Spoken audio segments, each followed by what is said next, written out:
guys, welcome back to Soul's Tune and I'm Ishika Jain. Soul's Tune start किए मुझे almost 6 months हो गए हैं और अब टाइम आ गया है कि हम इस सीजन को अंजाम तक लेके आए, यानी इस सीजन को एंड करें.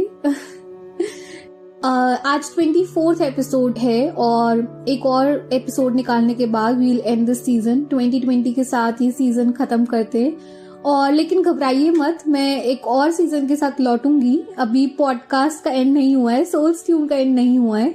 ये बस एक सीजन का एंड है जिससे कि मैं एक नए सीजन के साथ लौटूंगी, एक नए आइडिया के साथ, एक नए कॉन्सेप्ट, एक नए थीम के साथ.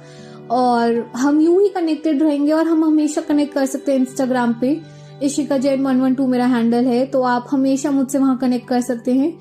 तो घबराइए मत, टेंशन नॉट, मैं लौटूंगी एक नए आइडिया के साथ. लेकिन आज 24th एपिसोड, हमारा सेकेंड लास्ट एपिसोड शुरू करते हैं. और आज मैं एक बहुत स्पेशल पोएम लेके आई हूँ जो लिखी है साहिल लुधियानवी साहब ने. आपने वो गाना जरूर सुना होगा, कभी कभी मेरे दिल में ख्याल आता है. और वो पोएम भी जरूर सुनी होगी जो अमिताभ बच्चन ने उस मूवी में कही थी. लेकिन जो पोएम थी वो काफी शॉर्ट और एक सिंपल वर्जन था जो ओरिजिनल पोएम साहिर जी ने लिखी थी. तो जो ओरिजिनल वर्जन में लिखी थी वो थोड़ी सी डिफिकल्ट और थोड़ी सी लंबी है. उसको एक शॉर्ट में और एक सिंपल वर्ड्स में ढाल के वो पोएम उस मूवी में यूज की गई थी. तो आज मैं वही पोएम सुनाऊंगी लेकिन उसका ओरिजिनल फॉर्म में, जैसे कि साहिर जी ने लिखी थी. तो पेश करते हैं पोएम कभी कभी मेरे दिल में. कभी कभी मेरे दिल में ख्याल आता है, कभी कभी मेरे दिल में ख्याल आता है कि जिंदगी तेरी जुल्फों की नरम छांव में गुजर न पाती तो शादाब हो भी सकती थी. ये तिरगी जो मेरी जिस्त का मुकद्दर है तेरी नजर की शुआओं में खो भी सकती थी. अजब न था मैं बेगाना अलम होकर तेरे जमाल की रानाइयों में खो रहता. तेरा गुदास बदन, तेरी नीमबाज आंखें, इन्हीं हसीन फसानों में महव हो रहता. पुकारती मुझे जब तलखियां जमाने की, तेरे लबों से हलावत के घूंट पी लेता. हयात चीखती फिरती बरहना सर और मैं घनेरी जुल्फों के साए में छुप के जी लेता. मगर ये हो न सका और अब ये आलम है कि तू नहीं, तेरा गम, तेरी जुस्तजू भी नहीं. गुजर रही है कुछ इस तरह जिंदगी जैसे इसे किसी के सहारे की आरज़ू भी नहीं. ज़माने भर के दुखों को लगा चुका हूँ गले, गुजर रहा हूँ कुछ अनजानी रह गुजारों से. मुहीब साए मेरे समत बढ़ते आते हैं हयात और मौत के पुरहौल खजारों से. न कोई ज्यादा मंजिल न रोशनी का सुराग, भटक रही है खलाओं में जिंदगी मेरी. इन्हीं खलाओं में रह जाऊंगा कभी खोकर, मैं जानता हूँ मेरी हमनफस. मगर यूं ही कभी कभी मेरे दिल में ख्याल आता है. शुक्रिया दोस्तों. ये जो पोएम है इसमें बहुत दर्द छुपा हुआ है, तो अब सीधा सीधा इसके मतलब की तरफ चलते हैं. कभी कभी मेरे दिल में ख्याल आता है कि जिंदगी तेरी जुल्फों की नरम छांव में गुजर न पाती तो शादाब हो भी सकती थी. कि ये ख्याल आता है कि शादाब मतलब होता है हरी भरी खुशहाली. तो अगर जिंदगी तेरी जुल्फों बालों की नरम छांव में, अगर तेरे बालों के साथ, तेरे साथ गुजर पाती मेरी जिंदगी, तो शादाब हरी भरी खुशहाल हो भी सकती थी. ये तिरगी जो मेरी जिस्त का मुकद्दर है, तिरगी यानी अंधकार, जिस्त जिंदगी और मुकद्दर यानी डेस्टिनी. तो यानी जो मेरी जिंदगी, जो ये अंधकार जो मेरी जिंदगी की डेस्टिनी है, तेरी नजर की शुआओं में खो भी सकती थी. तो शुआओं यानी रेज की, मतलब तेरी नजर पड़ते ही ये सारा अंधकार खो भी सकता था. तेरी नजर की उस चमक से, उस लाइट से ये सारा अंधकार खो भी सकता था. अजब न था कि मैं बेगाना अलम होकर तेरे जमाल की रनाइयों में खो रहता. बेगाना अलम यानी ऐसा कोई जो दुख नहीं सहता हो, जिसने दुख नहीं सहा हो कभी, या दुख से वो अनजान हो.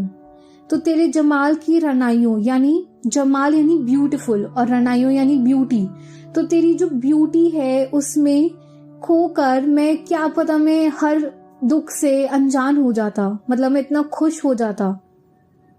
तेरा गुदास बदन, तेरी नीमबाज आंखें, गुदास बदन यानी डेलिकेट बॉडी, नीमबाज यानी इंटॉक्सिकेटेड आंखें, इन्हीं हसीन फसानों में महव हो रहता। महव यानी चार्म्ड, मतलब बस खोया रहता उसमें, बस तुझ तेरे साथ, तेरी ब्यूटी के साथ मैं चार्म्ड, एक खोया रहता बस।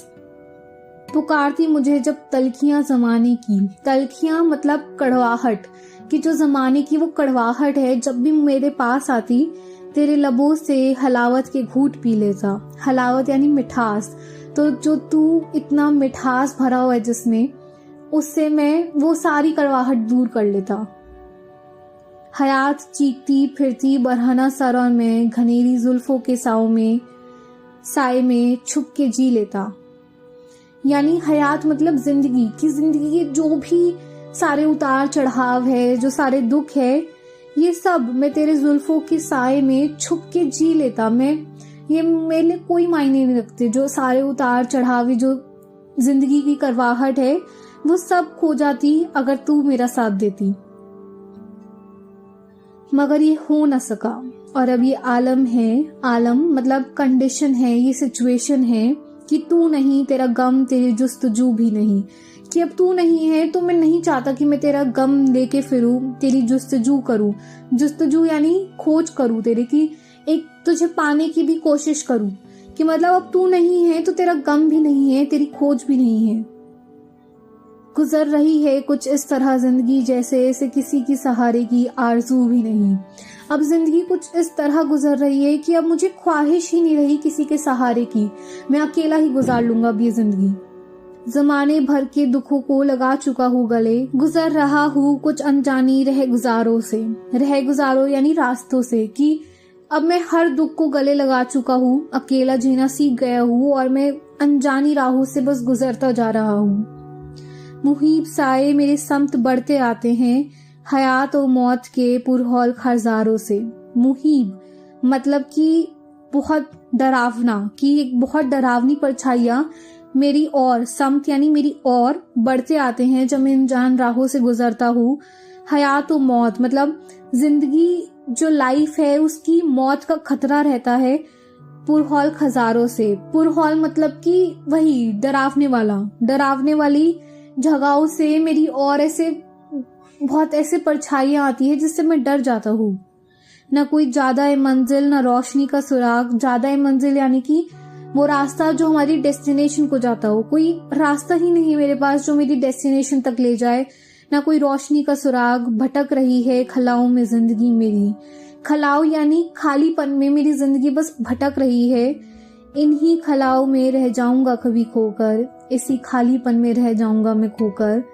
मैं जानता हूँ मेरी हमनफस यानी फ्रेंड, कि मैं जानता हूँ मेरी दोस्त, इस तरह से बोला गया कि मैं जानता हूँ मेरी हमनफस, मगर यूं ही कभी कभी मेरे दिल में ख्याल आता है।